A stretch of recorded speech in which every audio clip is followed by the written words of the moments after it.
Yo, what's good? It's your man 100 Grand Ross with The Rock Never Stops. Today I want to do this video about Tre Young and why he is still the future for the Atlanta Hawks.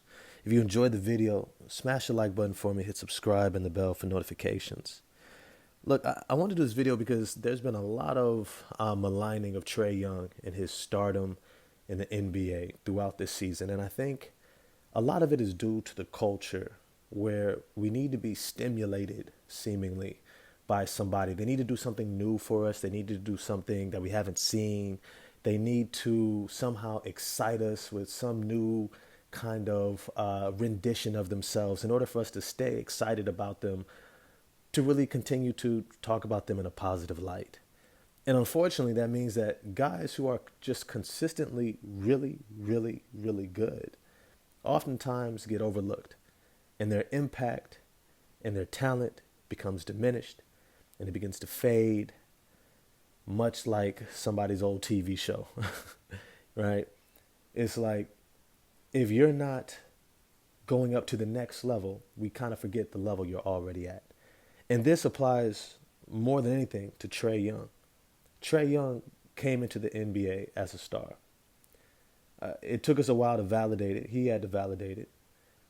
But we knew he was a star in college. He led the NCAA in scoring and assists, something that had at that time, I believe, never been done before by a freshman.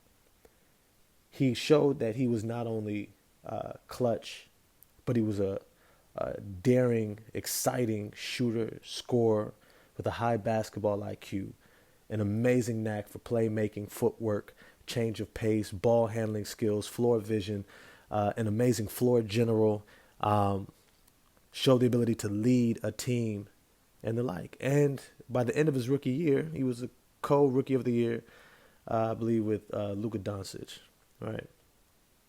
And somehow, as he continued to progress and improve, we kept riding that train. And we voted him into the All-Star game eventually.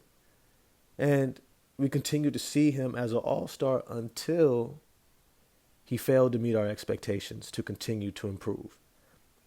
And all of a sudden, over the past couple seasons, we began to look at him a little bit differently, began to question his talent, even though only a few years ago, I believe it was 3 years ago, he was in the Eastern Conference Finals. And we thought it was all a fluke because he couldn't do it the next year.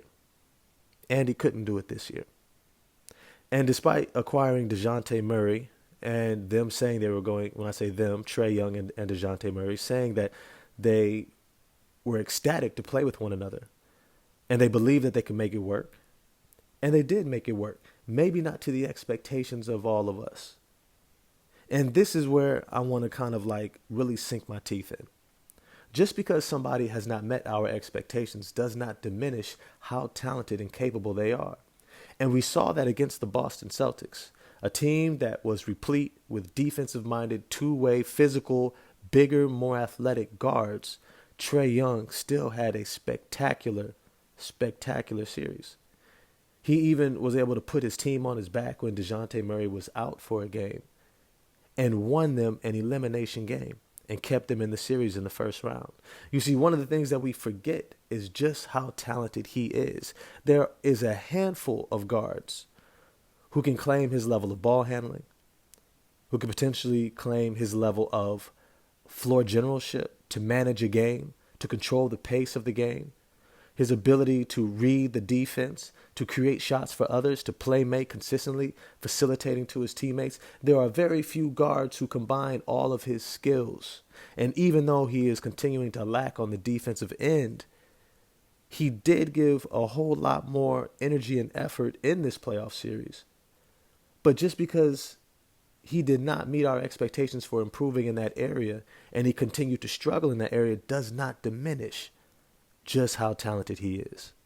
When you have a guard who can go at probably the likely, especially now that Milwaukee is out, the likely NBA championship favorite, and can go at that team and have a dominant series and can win you a game with his back against the wall, hitting the game winner, leading his team by far in points, assists, and everything else, you begin to realize that, look, not everybody has to meet all of your expectations. They don't. And so for the future for the Atlanta Hawks, it's still Tre Young. Because if you trade Tre Young, you're not going to get somebody who's just as good as him. Because anybody who is just as good as him, those teams don't want to give up, especially at his age. He's still within his first extension. He's under contract. He's playing at a high level. He's learning and adjusting to, once again, a new coach. This is his third coach in his early career.